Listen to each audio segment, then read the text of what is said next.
कानून की साख गिरती है, बल्कि एक विशेष वर्ग का कानून और कानून के रक्षकों और सरकार से भरोसा कम होता है। ये हमने प्रधानमंत्री जी को लिखा। ऑल इंडिया यूनाइटेड मुस्लिम मोर्चा का मानना है, यदि इस तरह के स्वघोषित सेनाओं समझ गए, स्वघोषित सेना जो चल रही है, तथा कथित धार्मिक संगठनों और धर्म का नाम लेकर सस्ती लोकप्रियता प्राप्त करने वाले नेताओं के इस कानून विरोधी, समाज विरोधी, धर्म विरोधी कार्यों पर रोक न लगाया गया और उचित कार्रवाई नहीं की गई तो इससे न केवल मुसलमान बल्कि देश का नुकसान होगा और इस नुकसान को रोकना सरकार का नैतिक कर्तव्य है। महोदय, मोर्चा ने समय समय पर सरकार के अच्छे और देश हित में लिए गए फैसलों का स्वागत भी किया।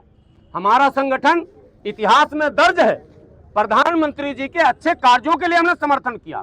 इस जंतर मंतर से भी हमने किया समर्थन का ऐलान, फैसलों का खुलकर समर्थन किया और आगे भी करता रहेगा अच्छे कार्यों का।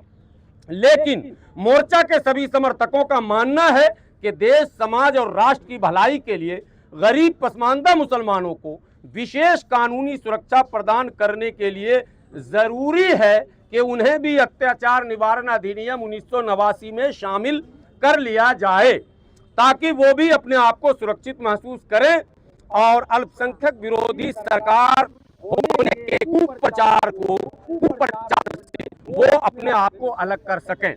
ये मैंने लिखा, चूंकि अल्पसंख्यक विरोधी होने सरकार के ये मार्केट में बात चली रही है, सभी विपक्ष कह रहे हैं, सभी संगठन कह रहे हैं, लेकिन हम अभी भी कह रहे हैं कि अगर आप हमारे लिए कोई उचित फैसला लेते हैं तो हम इस कुप्रचार के खिलाफ भी खड़े होंगे।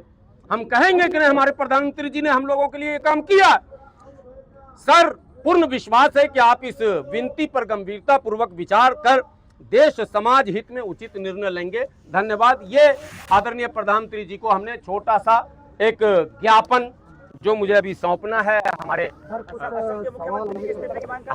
के मुख्यमंत्री के इस्तीफे की मांग कर रहा है। हाँ, अब आप लोग सवाल भी कर लीजिए। असम के मुख्यमंत्री पे क्या कहेंगे? बिल्कुल किसी भी कीमत पर असम के मुख्यमंत्री हेमंता बिस्वा शर्मा को अब मैं जी नहीं लगा सकता हूं, क्योंकि जब वो संविधान को मानने के लिए तैयारी नहीं है, उनको एक मिनट भी देरी किए बगैर न केवल बर्खास्त करना चाहिए, केवल बर्खास्त नहीं बल्कि गिरफ्तार करके जेल में डालना जरूरी है, तभी कानून की बालादस्ती साबित होगी। ये कोई तरीका नहीं है। एक अदना सा सड़क छाप भी ये बात अगर कहेगा तो कानून की गिरफ्त में आएगा कि भाई आप ऐसे कैसे किसी को मारने पीटने भगाने की बात कर सकते हैं। मैं दिल्ली में रहता हूं, ऑटो रिक्शा से अभी आपके यहाँ आया हूं। ऑटो रिक्शा अगर 150 हमसे बात तय हो गई तो मुझे 150 ही देना है। अगर हम हमको जबरन ये कहते हैं कि तू अमुक जाति या अमुक धर्म का है तो तुझे मैं नहीं दूंगा, मतलब अपराध है।